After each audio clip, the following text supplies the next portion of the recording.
Hey everybody, thanks for watching and welcome to book 12 in the Biblical Bible series, which is 2 Kings. I want to thank you guys for taking the time to purchase and support. We got a lot to get into with these next coming DVDs in the Biblical Bible series. We're really going to start getting into the heart of, proving who is behind the writing of the Bible. And these next 4 books is like, the dagger in that proof. It's like you really have to pay attention to actual history. And if you understand history, most people, when they start looking at history as it pertains to biblical history, they look at the Jews, and that's where people get it messed up. You got to look at the Greeks, as I talked about before. So we're going to get into 2 Kings, and as I talked about before, you have 1 Samuel, 2 Samuel, 1 Kings, 2 Kings, basically being a part of one book. And then we're going to add 1st and 2nd Chronicles, Ezra, and Nehemiah, which is really all one big book, to tell you the truth. It all goes together. It basically shows the downfall of the Hebrews and them getting basically sent away into exile, and then them coming back and everything like that. But as we have been seeing what's taking place with them, bringing in king after king, and that king basically disobeying God and the people getting punished for it. But, not like before with the other books. You're going to see in these next coming books the proof. You're going to see how they are taking actual history. They're taking actual, historical figures and placing them in the Bible and trying to fit it with what happened with the Hebrews. And the thing is, when we go look at real history, we're not seeing any mention of Hebrews, and I'm going to show you guys this. But these next books are important. After this 2 Kings, we'll have 1st and 2nd Chronicles, Ezra, and Nehemiah all coming out at the same time, and we're going to get into that proof. We're going to get into that history and show you what exactly is going on. And these books are important because you're going to be able to look at them and see what is taking place. And it's basically, you can see the agenda of what they're trying to do. You got to think about, if you're trying to take over civilizations and establish yourself as the dominant ruler, you got to think about what took place with them taking over Kemet, with them taking over the land surrounding Kemet in northern Africa, and what you would have to do to get people to follow you. I mean, even your own people, when you think about it. So it's a lot that goes with that. And if you get these people to follow the Bible, then as you'll see how this could work. So, let's get into it. Okay, so let's read here, chapter 1. Then Moab rebelled against Israel after the death of Ahab. And Ahaziah fell down through a lattice in his upper chamber that was in Samaria, and was sick. And he sent messengers and said unto them, Go inquire of Beelzebub, which we know is another name for Satan, the god of Ekron, which is in Israel, whether I shall recover of this disease. But the angel of the Lord said to Elijah the Tishbite, which is in Israel, Arise, go up to meet the messengers of the king of Samaria, and say unto them, It is not because there is not a God in Israel that ye go to inquire of Beelzebub, the god of Ekron. Basically saying it's a god in Israel, why you gonna ask this other god? Now therefore thus say the Lord, Thou shalt not come down from that bed on which thou art gone up, but shalt surely die. And Elijah departed. And then the messengers turned back unto him. He said unto them, Why are ye now turned back? And they said unto him, There came a man up to meet us, and said unto us, Go turn again unto the king that sent you, and say unto him, Thus saith the Lord, It is not because there is not a God in Israel that thou sendest to inquire of Beelzebub, the god of Ekron. Therefore thou shalt not come down from that bed on which thou art gone up, but shalt surely die. So basically, what happens here? He sends people to go inquire of Beelzebub instead of asking God. So what's going to happen is he's going to get pissed. Ahaziah is going to get pissed at Elijah for basically prophesying what happened. So what he does is he sends 50 men to go find Elijah. So when they go and find Elijah, Elijah's like up on the side of a hill, And the 50 men tell him to come down. And he said, if you are a man of God, basically come down. And he said, I am a man of God. And he basically going to prove it.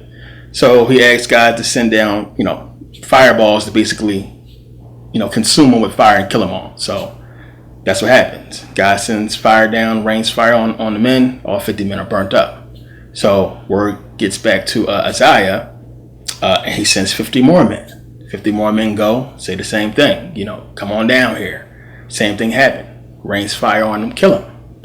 He sends another 50 men. But this dude was smart. Captain, he goes up there and he's like, please don't kill us. Dude, send us here. We don't want no trouble. We're trying to live. What can we do? So angel tells Elijah to basically go down there and talk to the people and hear them out. So that's what he does. He goes down there and he talks to the people. And Elijah's basically like, I told him what's going to happen. He should have asked God. He asked Beelzebub. He's dead. And it comes true. He dies. So now Ahaziah dies and he doesn't have an heir to the throne. So Jehoshaphat's son, Jeroboam, takes the throne. So now understand, Elijah is a prophet. We see he has so many different prophecies and so many things he talks about comes true. And God helps him a whole lot, in the book. So eventually, as it was said, that God is going to call Elijah up. And Elijah has a apprentice named Elisha. And it's one of the things people get confused. You'll see that a lot in the Bible where somebody has a name that sounds exactly like somebody else and they're closely related. And I guess, like I said, they was trying to keep names easy, making up all these stupid names. So they kept his name simple. So you have Elijah and Elisha. Elisha is the apprentice of Elijah. And when you begin to get into the Bible, you got to understand there is like a school of prophets, which we'll talk about. So you have, set up in First Samuel, they set up a school of just prophets. So you have a school of people who are just prophets, and a prophet is going to be traveling with leaders. It's going to be traveling with people. So whenever they go out, whenever a civilization goes out somewhere, you have your prophet. So you have like a, blacksmith dude, and they have singers, which is, you're going to hear about a lot. It's always singers with them. They always have somebody, of course, a cook and medical and so on and so forth. And you have a prophet. And these prophets come from a school, which, we'll get into. So, time comes and God is basically getting ready to call Elijah, up. So now it says, and Elijah said unto him, and this is 2 Kings chapter 2, start here at 6.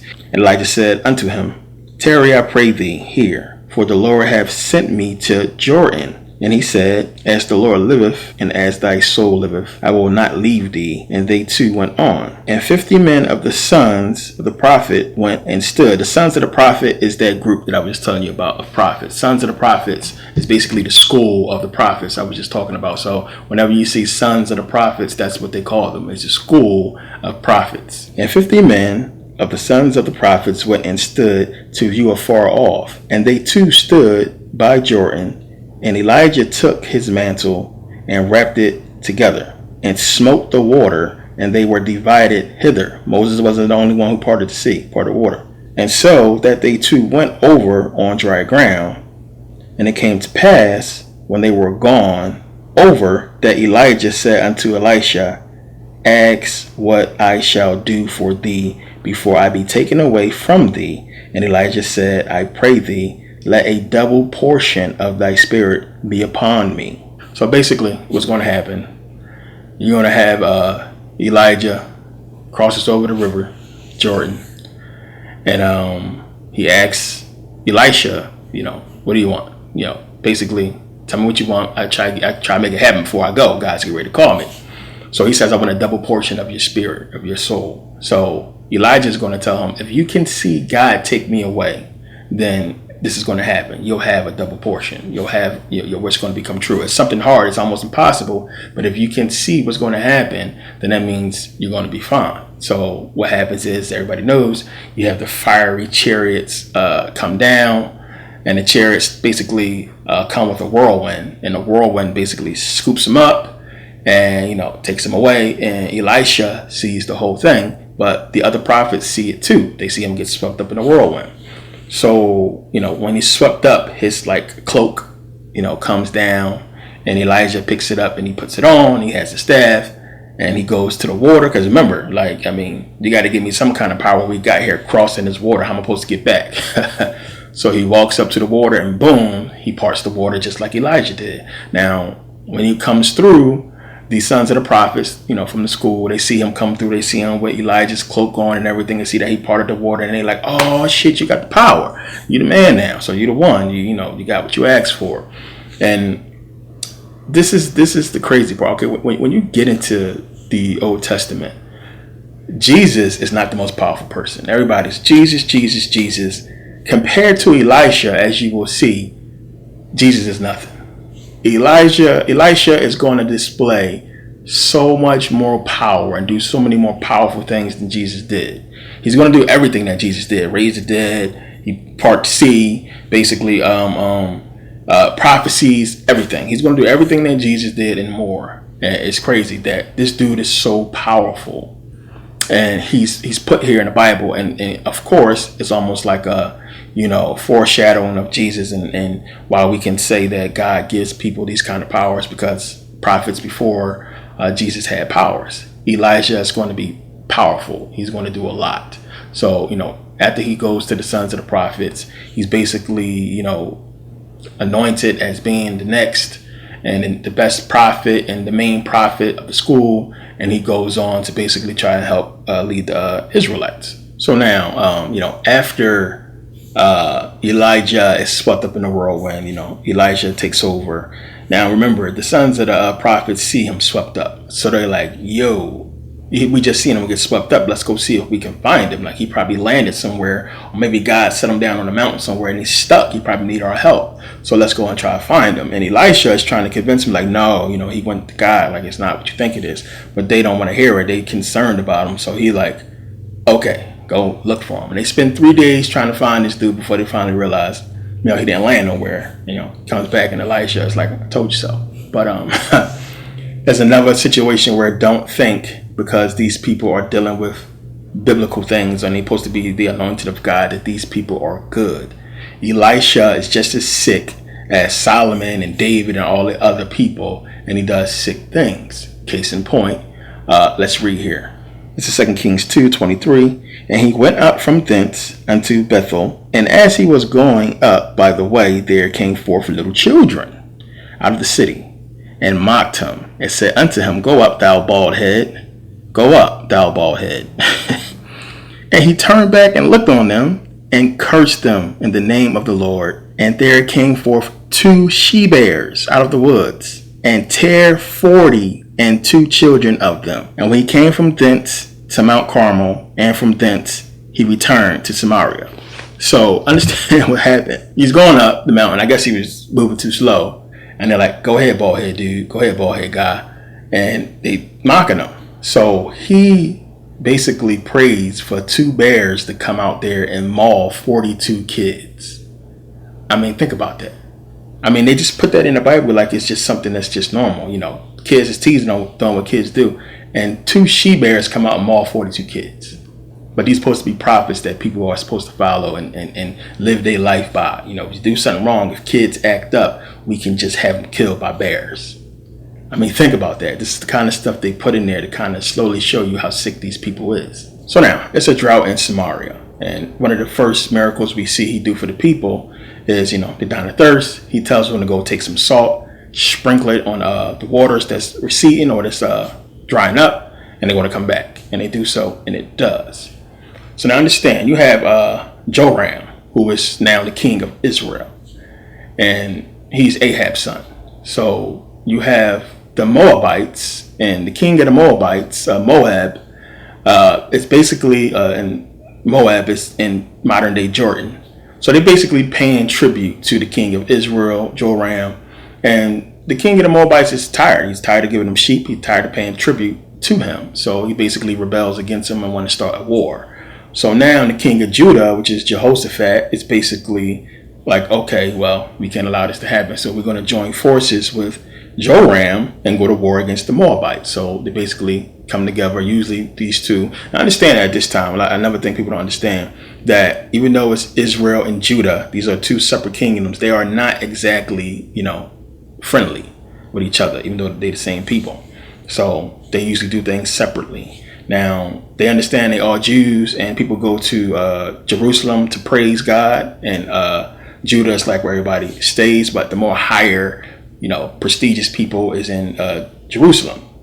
So they come together and go against the Moabites, and on their way through the desert to fight them, famine sinks in, drought and everything starts to happen. So Joram, who is son of Ahab, remember Ahab was a pagan basically, and did a bunch of crazy stuff, and their whole line is supposed to be killed.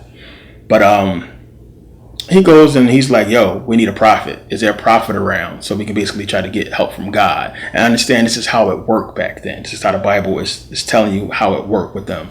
Everybody left. They had a prophet. If something happened, they would pray to God. As far as with the Hebrews, of course, they would pray to God, and something good would happen for them.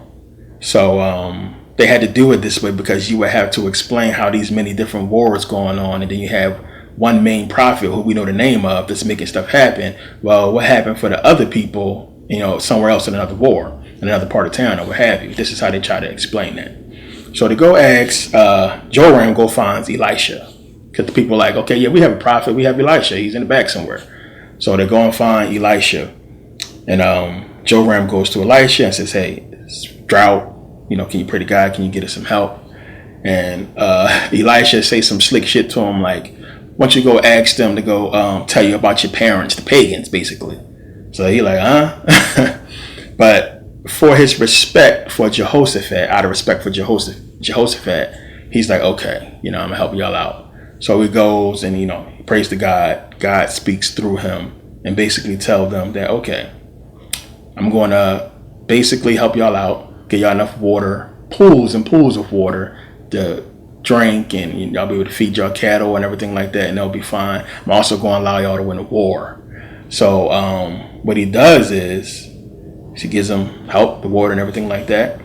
And then in the morning, when the Moabites wake up, they wake up and puddles of water, big pools of water everywhere, and the water's bloody.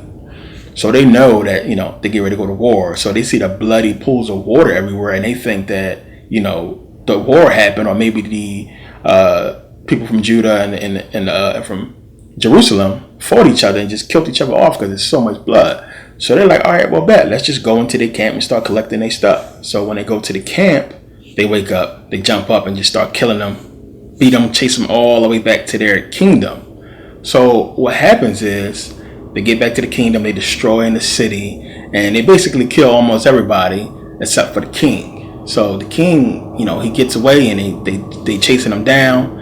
And what he does is he grabs his firstborn son and he sacrifices him on the wall of the temple. He sacrifices right on the wall of the palace as a burnt offering to Shamash. So it says here, and when the king of Moab saw that the battle was too sore for him, he took with him 700 men that drew swords to break through even unto the king of Edom. But they could not. Then he took his eldest son, that should have reigned in his stead, and offered him as a burnt offering upon the wall. And there was great indignation against Israel, and they departed from him and returned to their land. So think about this. He sacrifices his firstborn to the god Shamash, which Shamash and Beelzebub was the gods of Edom that they worshiped. And indignation, that's like having like a sore feeling or a bad, attitude towards somebody. It's like, you have like aggression towards people. So it says it was indignation against the Israelites, and they basically fled home. So what is this? What is this? And that's one of the things in the Bible that they try to hint to that a lot of people don't pick up on. Think about it. God in the Bible, he's killing millions of people because they are worshiping other gods. And he's saying, I'm the only God. So we look at it as if we look at stuff today. People are worshiping these gods that don't actually exist. They just, praise and act like they do, but they really don't. But this sacrifice that he made of his son clearly did something, and something happened. And it scared the Hebrews away that God sent, that God prophesied would win, which they did. But it's giving you a hint as to the God of the Bible is not who he say he is, as we talked about before. But what is this other power, this other God that clearly made something happen that scared them away? Is there other actual gods with powers that these people are worshiping in the Bible? Think about that. So if there are other gods, and God in the Bible talks about it, clearly, don't go a-whoring after other gods or worshiping of the gods. And clearly these people are sacrificing babies to gods and doing so much to these other gods as if it's working or as if something is happening. So who are these other gods? What's going on? And again, going back to the garden, God is scared. We see God is worried. Don't worship these other gods. Why? Who is these other gods? And it's just simply a metaphor of understanding that before the Greeks went out and started conquering, the other gods was the gods of the ancient world, the black gods. Plain and simple. And understanding that one, it takes energy. Talked about in Voodoo, how when you sacrifice, that energy gets converted into an energy that works for you. And you got to understand that these other gods is talking about, who are the people they're destroying? And they're destroying these African people, these African civilizations. And it wasn't so much they was worshiping other gods. They were pagans. They worship nature. They worship, the sun and everything else. But they had real power as far as understanding about consciousness and manifestation and everything like that. So as it says in Genesis, they are one, and this they begin to do, and now nothing will be restrained from them, which they have imagined to do, because they was actually, everything was working for them. You come in and you mess with the people's spirituality and you break them up, which is their true power is in a unity, then they're not going to have that power no more. So we got to understand the little hints it's giving us as to when it's talking about other gods and why, the white man basically don't want them doing that or knowing about this stuff. And it's giving you that hint. So now, he goes on after this battle and continues to do miracles. He raises a child from the dead. Child dies, brings it back from the dead. He takes poison food and makes it clean again. He feeds a bunch of people, like Jesus. One of the men borrowed an axe to help build, and the axe fell in the water. So Elias comes and he throws a stick in the water, and the axe magically floats back up. This is the kind of stuff I'm talking about that Elisha is doing. And you see this a lot. You'll see when you're reading so many crazy, magical things he's doing that's beyond what Jesus did. So making stuff float and raising people from the dead, you would think it's powers, Jesus only had. Now, when you actually read the book, you'll see God bestowed powers upon these people, and it makes you think, about today. If God was around and wanted his people to be saved and all this and that, where's the people with power? Like, what's going on? Nobody has magical powers and all this stuff like we see in the Bible. So, he's doing miracles and everything like that. And what happens is Naaman. Naaman is the king of Syria. So Naaman has leprosy. Y'all, you probably know the story. So he has leprosy, and they basically like, hey, you need to go check out this dude, Elisha. He could probably help you out, whatever like that. So he hears so much about Elisha. He like, I better go see this guy myself. And this is the king coming to see to him as a prophet, a regular person. But Naaman goes to where Elisha is, and he knocks on the door, and he's expecting that Elisha is going to greet him. There's going to be some kind of meeting or something like that. But when he goes to the door, guy answers the door, and he's basically like, yeah, well, Elisha said you need to go wash yourself off in the River Jordan like 7 times. It's 3 or 7 times, I believe it's 7. Go and wash yourself off in the River Jordan, and you're going to be fine. So, he a king. He like, yo, what the hell? What you mean he ain't going to even come meet me or come say it to himself, say it to me himself? Why is this dude like not coming to talk to me? But he's like, just do what he said. He gets pissed, he leaves. Then, he thinks about it like, okay, why the River Jordan? Why not another river that's better or more cleaner or so on and so forth? Why that river? So he said, what do you got to lose? He goes, wash himself off, boom. The leprosy is gone. So he's happy, and he's like, goes back and he's trying to offer Elisha whatever. He said, do you need anything? What do you want? What can I give you? And, Elisha is like, no, I'm cool. I don't need nothing, so on and so forth. So he leaves. Now, Elisha's servant, Gehazi is like, I'm not going to look good a gift horse in the mouth. So what he does is he tracks him down. He goes and follows after Naaman, king, and he goes and catches up with him, and he says, Elisha changed his mind. He was tripping. He basically said, let me get some clothes, let me get some talents of silver and gold and everything like that. So, the king, he's happy. He's like, sure, he go even more silver than you asked for. He go everything you asked for. Thank you. And, he just came up off a lie. So, of course, why would you mess with somebody that has contact with God? So, of course, Elisha finds out, and he goes to him and he says, dude, you lied, theft, whatever like that. So basically, the leprosy is now going to be on you and your family. So as soon as he steps out the door, he turns white with leprosy. Crazy stuff like that. The Bible is an amazing book. A lot of crazy stories in there when you read it, and it'll have you cracking up, and it'll have you like sick to your stomach a lot of times too, what's in this book. But we're going to get into a lot of this stuff as we go through it. But it's an overall message that these next books is trying to give us as to how they gain control and who is in control and the history that they are stealing to try to make this all work. So now later you have the king of Armenia, which he will also be the king of Syria. It would be like the same situation with Judah and Jerusalem, where you have the Armenians ruling Syria. So it might be two different kings, but same kingdom. They would be the king of both, if you understand. So you have king of the Armenians, right? He is basically trying to understand, like, who is really ruling, Jerusalem, who's ruling Judah. And his men is like, well, you need to talk to Elisha, because Elisha talks to the king, and the king basically does what he says. And, Elisha can basically tell him what's going on in your bedroom. So he didn't like that. So he sends a bunch of men, a whole big army of men after Elisha. And one of his servants gets up and he sees all these dudes everywhere. And he's like, what are we going to do? We doomed. And Elisha is like, nah, we cool. And then he's like, what are you talking about? We're surrounded by men and we're basically done. So Elisha asks God to let him see. So God allows him to see. And when he sees, he looks up and he sees that all the men from the Armenian kingdom is basically surrounded by these fiery chariots. That's like the army of God, you might as well say, that's surrounding these men.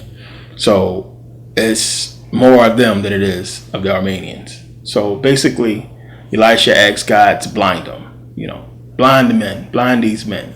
So he blinds them all, and they all struck and blind, and they wandering around crazy. So he pretends like he's somebody else, and he's going to help the people. He's like, I'm going to help you guys out. I'm going to lead you guys. And he basically leads them into Israel, into the Israelite king. And then the Israelite king is like, do we kill them all? What do we do? And Elisha is like, no. So feeds them all, restores their sight, and sends them back home. So that's like an incentive to the people to understand who the true God they should be following is. And the people go back. But of course, the Armenian king, he didn't like that. So what he does is King Ben-Hadad, he basically attacks Samaria, which Samaria is basically, it borders Galilee. It's a part of the Palestine. It's part of Palestine. It's central Israel, you might as well say. So he attacks Samaria. And he attacks them so bad it causes famine, and the people are starving to death. So the king is walking outside, the king of Israel, walking outside the palace walls or what have you, and a woman comes up to him, and she asks him for help. And he's like, I can't help you, but what's wrong? Some king, right? So she tells him the story. She's like, my neighbor came to me, and it's one of the stories that you hear when they say, well, y'all ate your babies. Hebrews, they ate their own babies. So her neighbor comes to her and says, hey, we starving to death. We're going to die. Let's eat your son today, and tomorrow we'll eat my son. So somehow the woman agrees to this, and they boil her son, and they eat him. But the next day when she's like, okay, we'll offer up your son now, let's eat him, the lady hides him. So she basically telling the king, like, can you help me out? Like, can you help me find this woman's son so we can eat him because we're starving? Crazy, right? Some God. So the king is pissed. He's upset. And he gets so upset that he basically hires an assassin to kill Elisha, because he's like, how the hell we have prophet who's supposed to be talking to God, who's supposed to be getting all these blessings and everything like that, but my people starving so bad that they eating babies. So he sends the assassin, but he gets to Elisha's house before the assassin does. And he asks Elisha, he's like, why should I follow you? Why should I follow your God? Why should I listen to anything you have to say? Because people starving to death and nothing is happening. So, Elisha's like, chill the fuck out. This is what's going to happen. By tomorrow, everybody is going to be able to buy food. They're going to be able to buy barley and flour for like 1 pence, like 1 cent. And he's like, impossible. How is this going to happen? He's just like, chill out. It's going to be cool. So now, after this, you have these 4 lepers. 4 men, they have leprosy. Remember, it's famine. They starving to death. They also have leprosy, so they're going to die anyway. So they are like, man, let's just go into the Syrian encampment and just beg them for some food. Maybe they'll feel sorry for us, and give us some food, because we're going to die if we don't eat, but we're going to die anyway because we have leprosy. So even if we do go and they kill us, we're going to die anyway. So I'd rather, get killed by them than starve to death, So this is their thinking. So they go into the Syrian camp, to ask for food. When they get there, completely empty. Like, not completely empty, like nothing is there. Everything is there. Food's there, goats there, horses there. It's filled with everything you could possibly want and need when they get there. So they get there and they're looking around and they're like, what the hell? So they see all this food, they eat. They eat real quick. They stuff in their pockets with gold. They run away and leave with a bunch of gold and go hide and stash it. And they like, we got away, before they can get back. But then, time passes and they thinking like, ain't nobody come looking for us. We ain't see nobody go by. Let's go back. So they go back and they do it again. They eat, they take some more gold, stash it. They do it a 3rd time. But then they get scared because they like, man, this is too easy. This is a setup or something. Somebody's going to come after us in the morning. We're going to be trying to walk home and try to spend this money later, and we're going to get killed. So what they do is they go and tell, the king of Israel, what has happened. Like, we got to go to the Syrian encampment. It's completely empty. Of course, the king don't believe them. What they do is they send people out and, they see that it's empty. They bring back some horses and they like, they ain't lying. This stuff is here. So they go and they take all the food and everything. And there's so much food that they can go back to Israel and sell it to the people for 1 cent. So remember, that's exactly what Elisha said. Also remember that this king was going to kill him and sent an assassin to kill him. So what happens is, when Elijah told him that prophecy, he also said, dude, you're not going to live to see it though. So what happens is the people are so crazy that they selling food for 1 cent. They run in and they basically trample the king to death. They trample him, kill him, run him over, what have you, the captain, whatever you want to call him. And they kill him and he dies. So the prophecy basically came true. So now what happens to the Syrians? Why wasn't they there? What happened? God basically sent an illusion. He made an illusion that made it seem as if the Egyptians and Israelites and all these armies was coming after them. And that's what they basically saw. And they got so scared, they just dropped everything and ran, because God sent this illusion. And they took off running because he was like, it's a wrap. You can't beat these people. They took off running. So one of the things is you got to look at this.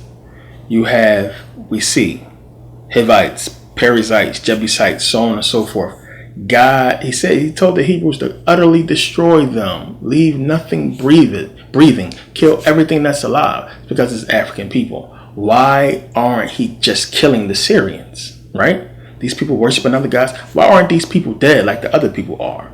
How is he sending these people? He's taking the time to send them an illusion to make them run away rather than kill them.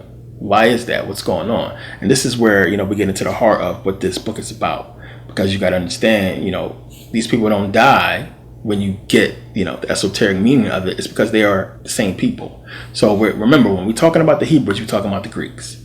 The Greeks basically took the Hebrew, took their history and put it into the Bible as them being the Hebrews. So when you talk about the Hebrew Israelites, we're talking about the Greeks. So it's the Syrians around this time as well. White, just like the Greeks. So this is what they look like. They mixed. When you have Persians and all that, we're talking about mixed people, but mixed with white. So God is not killing these people because, or the Greeks are not killing these people because they look like them. We're going to get into this. It's going to make a lot of sense. I won't give it away too early. So I talked about before how these people are created people, but they're not killing these people. God is going out his way to let them live so many different times, that these people are going to live and just be chased off. And how many times we hear about people that's supposed to have been beaten by the Hebrews, but they come back later on. It happens over and over again. So now we keep reading about in the Bible, and apologies if you hear the construction work outside. They sawing the hell out of something, and it's crazy loud, but you should be able to talk over it. But we keep seeing in the book, 1 Samuel, 2 Samuel, 1 Kings, you have kings over and over again. One king sins, another king rises to power, does the same thing, so on and so forth. This keep happening over and over again. This equates to one thing. Where could we look at in history to see something similar? The wars of the Diadochi. As I said, this is the Greeks we're talking about. And this is where this fits in. We keep having king after king with the wars of the Diadochi be, rising to power. He's defeated, so on and so forth.